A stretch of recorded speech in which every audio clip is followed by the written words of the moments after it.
Hello, welcome to Feminism Now. I'm Christian F. Nunes, the National President of the National Organization for Women. So we are talking to activists, leaders, and changemakers who are on the front lines of fighting for constitutional equality, economic justice, and reproductive justice and rights. And we also want to hear from you and what's on your mind. So you can do that by sending us an email at feminismnow@now.org. I have to tell everyone, I am so very excited to talk with our guest today, Latanya Mapp Frett. Latanya is the president and CEO of Global Fund for Women, which funds gender justice movements worldwide. Prior to that, Latanya was executive director of the Planned Parenthood Global Division. An attorney by training, she has lived and worked in more than 15 countries across 4 continents. So you know her experience she's going to give us. It's going to be great today. Her new book, The Everyday Feminist, highlights changemakers she has met in her travels, and it's inspiring must-read for activists everywhere. So we are so excited to welcome you today, Latanya. Thank you for joining us on Feminism Now. Do you have anything you want to start off by just telling our audience and our listeners? Thank you, Kristen. It's such a pleasure to be able to be here with you. I think we were comrades in Washington, D.C. not too long ago, really trying to figure out how to continue to lift up issues in spite of what seems like getting slaughtered in some ways day to day. But it's a good week, it's a good day, and it's a pleasure to be here with you and your listeners, and I look forward to the conversation. I just remember when we met, I felt like we had this instant connection. And so I was really thinking, I was like, I know, I got to have her on this show because she's going to give us some good things. I really, first of all, love the name of your title of your book, Everyday Feminists, because so often I think we always think of feminists as these major change makers, these huge historic leaders, but we all are feminists in our own right. And so I love the fact that you celebrate everyday feminists in your book and people who typically aren't in the headlines and who will never be household names. So this is so important. So tell me about why you started this journey with this book, with the Everyday Feminists, and how this journey and this wonderful book came about. Yeah, thank you so much. Listen, when I got to the Global Fund for Women and I took this role after having 7+ years, I think at Planned Parenthood Global, and working in diplomacy with the U.S. government, and before that, working with the United Nations, I had already been convinced that if you want to figure out how to make something work, if you're new to a community, you're new to an issue, then you better find the woman that is working on the sidelines, the one that nobody's saying their name, but she's running around the room doing all the work and getting everything prepared. I was like, I learned early in my career, that's the one that I better talk to. And so that kind of concept came to me when I got to Global Fund for Women and just started hearing about and all of these stories of these activists who were doing work. And I'm not talking about, these sort of once in a generation, lightning in a bottle, charismatic leaders. We're talking about these women who were there for decades doing this work. And they may have had their moment in the spotlight, but it didn't start or stop there, right? They were doing this. They were struggling for justice and equality and transforming their communities all the time, every day, all day. They were using their voice, their resources. They were communicating what was happening from their sort of lived perspective, but also from the perceptions from outside and how it impacted the work that they were doing. I mean, they're these relatable people. They're always happy to be in the room and to offer some advice, and not just advice, but always to offer some help. Also, the people when crisis happen, right? They're figuring out how to get to the people that nobody else knew was there to make sure that they're okay. They're the nurses, the caregivers. They're these women and people usually who identify as women who are trying to make it right. They're trying to make things less hard, if that makes sense. And so I said, I wanted to do something that would highlight the work that Global Fund for Women did, but a lot of publishers didn't really want a book about an organization.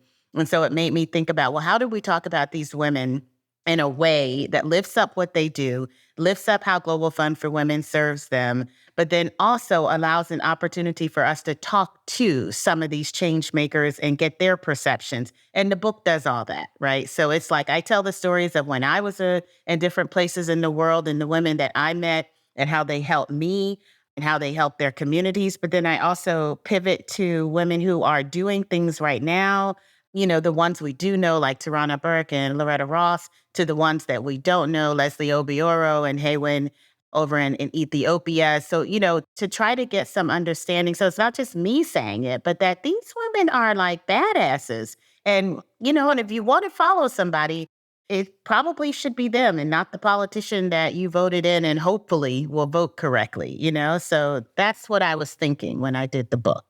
Yeah, and I love that because it really kind of goes back to that, like it takes a village mentality and thought process of like, if you really want to know what to do and how to solve a problem, talk to the community, talk to the people in the community. And a lot of times that matriarchal mothering that has been taking care of the community for so long that we often don't talk about. And they often don't consider themselves or call themselves feminists. They are surviving and they're doing what they need to do to survive and help their communities survive and thrive. So I love that you're saying, let's talk to them, let's have their conversations, and let's elevate their voices. And that's so the term feminist, by using that as the title for the book, I wanted this conversation about what is a feminist and why are you calling yourself a feminist, especially for women who are like, I'm not a feminist. I'm doing this work because, I'm moved to do it because I have to do it. This is who I am. But I did want them to know that I feel like we need to take the word back because when I look at them, that's what I think of as a feminist. And I think there's a lot of, young women in this new generation who also look to them as feminists. And that word that I grew up with, my grandmother, my mom grew up with, is what a feminist is, has died.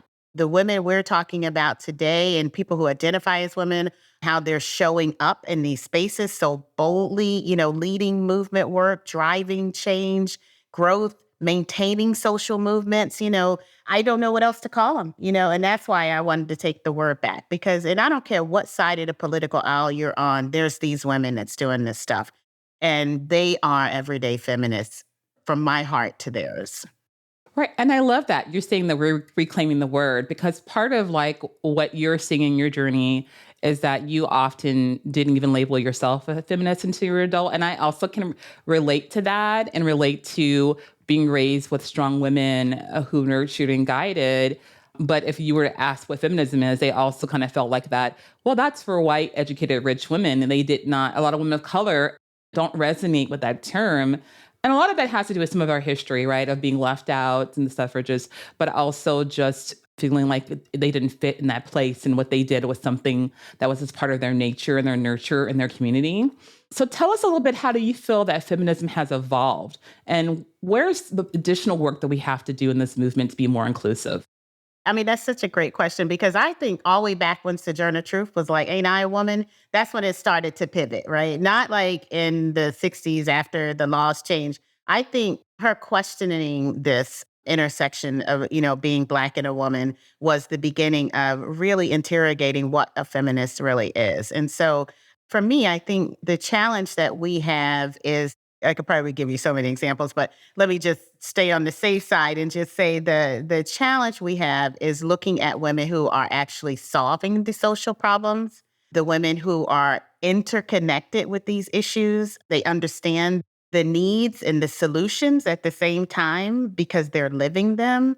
I think that's the piece that we often sort of move away from, and I wish that I could tell you that we got it. We understand that we should not forget them when we're at the tables deciding what resources go where, that we should not forget them when we're trying to determine what the actual issue is. And especially, we should not forget them when we're trying to figure out what the solutions are and trying to innovate on how to keep social movements alive, innovate on how to even help emerging movements, actually get to their success factors faster and easier. I have to tell you, I don't think we're there yet, but so it's a challenge, but I think we're moving in the right direction. What do you think are the barriers that are preventing us from getting there? And just be honest. We're being unapologetic, we're being honest.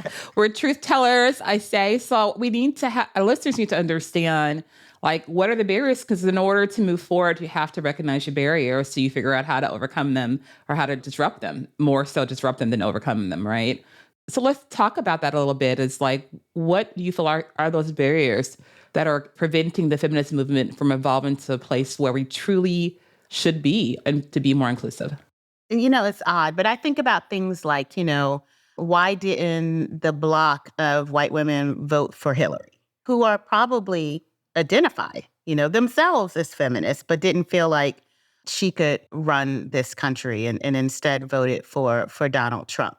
I think about the big mama effect. Many of us come from communities, and I'm sure, Kristen, you and I do, where there was always a big mama. There was always someone that was doing, everything. The nursing, the cooking, the going to the deathbed of neighbors, sort of pretty much running the church, despite not being the pastor or a deacon. So that, this is the soccer mom, the teachers. Everybody just counted on them to be there, to do that work. But often they weren't recognized as the leadership in that work. And so I think that those two factors are, what part of our intersectional identities do we put forward? So, like, is it more important to be white and wealthy than a woman? And that's why Donald Trump was more attractive? Is it more important for us to give credit to the minister of the church than the woman who actually did all the work for the festival, for the health outing, or whatever, So I do think it goes back a lot to sort of our cultural understanding of gender, and certainly in some communities more than other, what makes you privileged? What do you want to own about your identity and what doesn't, right? So I think those are all issues that I feel like in the book, I really try to point to women who have multiple identities and are able to live and breathe into them in a way that helps everyone. And that's possible, right? It's possible to be many different things to many different people. And every single one of those women that are spotlighted are certainly doing that. And so I think, so when you ask the question, sort of what is the trouble, I think that we have to get to know who we are ourselves, and we have to recognize the world we want. And if, we have to face that challenge and really kind of question and interrogate how much are we a part of the problem? And I mean that for everybody. I mean, I 110% agree with you on this, right? Because I think so often the first part we fail when we enter like social justice movements or wanting to be an activist is we have not done our own self-assessment first and our self-inventory to figure out, like, why am I here? What are my issues? What are my values? How do I identify things? How was I nurtured and raised? And how is that contributing to how I'm living my life right now? And when we neglect to do that, a lot of times I think what we see is, like, even as women, we are contributing to patriarchy. We're contributing to misogyny. We're contributing to toxic masculinity behaviors subconsciously, right? Because it happens, it's so deeply embedded into our everyday living that we don't even recognize it sometimes. And so that's kind of what you're saying is, like, why do these women vote for a misogynist who is also, I don't want to get too far into debt about talking about him, but somebody who right now is facing, multiple accounts for behavior that is not in the best interest of women or anyone. And so, and we have to say, well, what connection are you holding on to that is harming you as well as harming everybody else in this? Yeah, what your role is. And I truly believe that. And I can safely say that there are women, lots more, who actually see their role. In the book I write about Innocent, who's, she owns a braiding salon in Nairobi. And for most people, that's like, oh, well, what does that have to do with feminist values and leading in a community? Everything. Because her offerings went beyond like beauty stylings and products, right? I mean, she was much more focused on how to give refugees from Rwanda and Burundi access to lawyers and medical care, including contraceptives, and to give counseling to women in situations of violence. So I also write about Maria Miranda, who's currently a indigenous activist who grew up in a banana plantation in the Caribbean, right? And she's still wondering why so much of the territory was given to a foreign company to plant bananas. But she's an advocate for the human and environmental rights of her community, the Garifuna people.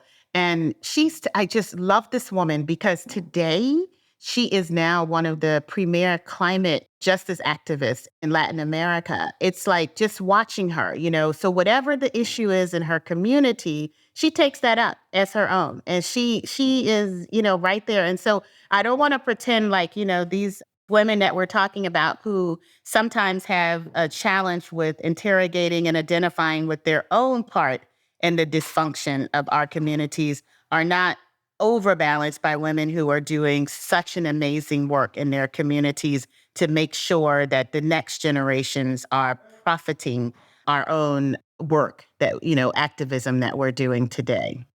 Thank you so much for pointing that out because I think it is so important that we do acknowledge them and lift up their narratives because truly, like we're talking about in your book, The Everyday Feminists, these are the people that are creating, safe spaces and they're creating resources and access and kind of being the conduit to services and justice in some ways for people in their community. So I think it's so great that you're highlighting these stories and showing how your everyday life can be a place to encourage and uplift and support someone get what they need and be able to survive and thrive in life. So I love that so much.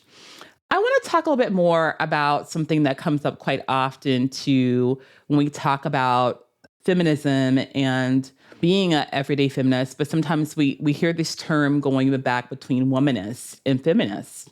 What are your thoughts about that? In your journey with your interviews and stories, did you have any women who identify more as a womanist than a feminist? Oh, absolutely. And the term and the philosophy from the term, I love it.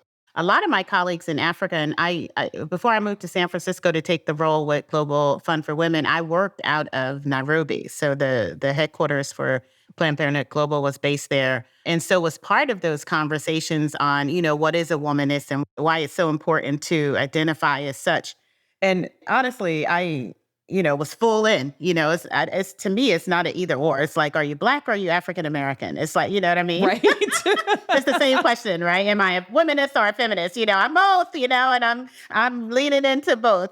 So for me, it's been the process of sort of self-identifying and terming, coming up with some terminology around what you live and what you breathe and how you believe and how you spend your resources, honestly. I think is the important part of the womanist process that we've seen, not just in Africa, but I know also in other parts of Latin America as well.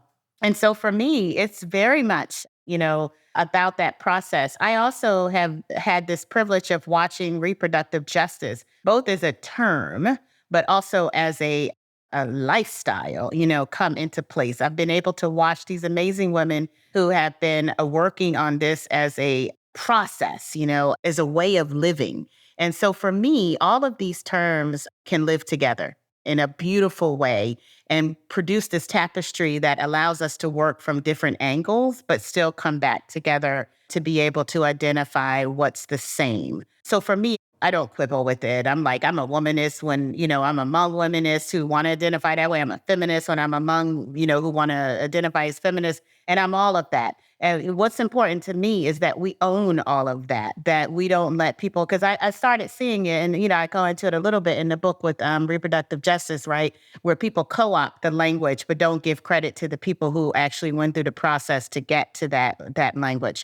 And so I think it's important for us to, make sure if we're talking womenist, that where that comes from. We're talking reproductive justice, where does that come from? And it usually comes from, communities living at the margin that feel like their backs are against the wall and that the verbiage and the wording does not represent them. And that is another reason why I want it to be like everyday feminist. It does represent you. You are a feminist, and nobody should take that away from you because you live those values every day. You live it sometimes better than those that actually call themselves that thing. That's the sermon for today. Latanya, it's so true because I think sometimes we get so attached to labels and so attached to trying to let everyone know, like, for performative sake, what we're doing and what we're about, that we're losing the actual meaning, the actual purpose in the work. And those who don't even need the title, need the label, are those who are authentically feeling the purpose 100% in their everyday living, right? So I love that. I love that we have to ebb and flow, that we have to be willing to meet the women where they're at, right? And go into it and seeing, like, how do we build this relationship so that we can support and reach our goals and make sure that we are working toward women's equality and equity and things like that. So I absolutely love that about being ebb and flow and just going with it. And I got to tell you, Kristen, I mean, one of the things in the book that I do talk, so this, because I am currently with a feminist fund, that's a woman's fund, right? And so I've sort of been in these conversations where it's like, are we one? Are we the other? And watching, funders actually silo that, right? So are the women's fund over here, the feminist funds over here, and maybe you're in a society where feminist funds are not, are frowned on, or feminism generally. So you'll fund the women's fund. It's like, come on. You're trying to resource transformation, right? You're trying to bring in and birth new societies. Are we really going to quibble over whether we call ourselves women or feminists? Or are we going to look at the work that needs to happen and resource the struggle, right? Support the work. So, yeah. So for me, it's super important what you're saying, that we, are conscious of when people are trying to divide us with words, when we know what we're doing is aligned. Absolutely. And when you talk about resourcing, let's talk about resourcing, right?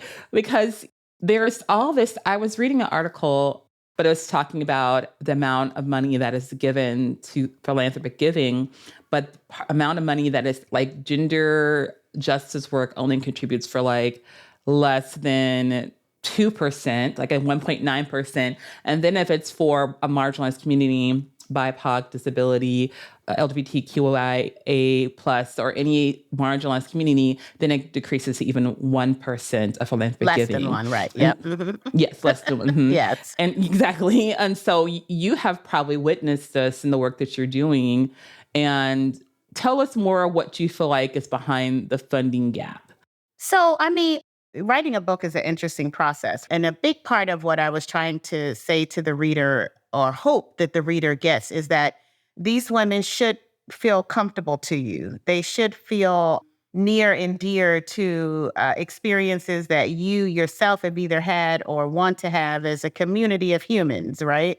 Because what's real is that people fund what they're comfortable with. And so if you don't get comfortable with everyday feminists and the work that they're doing, then you're never going to fund them. If you look at them as out there, being different, as not being, even feminist, and look at them as being something completely different. And when most of those resources live in a community that does not look like these everyday feminists, then we start having the challenge that you just described. So if I'm only going to fund things that I'm comfortable with, and we saw this in some of and I talked a little bit about it in the book, about the research around, African Americans don't actually give as much, And then we saw study after study showing that African Americans actually give more percentage-wise than the majority community. It's just how they give, right? So what we're looking at is like this combination of people wanting to fund what they're familiar, including like literally their neighbors, which is not unusual, right? It's like, I want to fund my church. I want to fund my school. And if you have large amounts of wealth, like some of these foundations, then I want to fund the people that I know, the people that I trust, the people that I'm in community with. And so an organization that's run by somebody like me, or an organization that's maybe run by, a white male that went to Stanford with the person who is the head of the foundation, then I'm probably going to lose out. That's the reality, right? So, one of the things that I talk about is, how do we get comfortable with the work that these women are doing, because they're actually representing the kind of transformation that we need. So I'm actually asking and tasking us with getting comfortable with these women by listening to these stories, because by getting comfortable, then you can see the difference in how you fund. Then you start funding something that looks different. It's not just about your homeboy that you went to school with, that you talk to all the time, but it's more about funding those that are living in the margins and are actually experiencing the things that we want to change in our communities. And so I am sort of tired of just placing blame. I am more trying to look forward to an opportunity to introduce you to these people who are just amazing, and hope that you can love and respect what they do for all of us in the same way, and that you will put your resources towards that in their efforts. Well, I mean, that really says it right there, that you will love, respect, value, and appreciate them the same way you would do to your friend next door or your family member next door. This has been such a great conversation, and I'm so excited to make sure that our listeners pick up Latanya Mapp Frett's book, The Everyday Feminists. It is so crucial, so important, and everyone can benefit from the stories of these amazing feminists in this book. So I want to thank you again, Latanya, for being on Feminism Now. And thank you for coming and sharing. And we wish you the best, and let us know how Now can support the work that you're doing as you continue. Thank you so much, Christian, for inviting me. It was a pleasure. Thank you. My listeners, if you're excited and want to hear more and find out how you can be involved now, read up on our core issues and our approach to advancing women's equality, and get involved at now.org. Thank you so much for listening, and we will see you back in 2 weeks.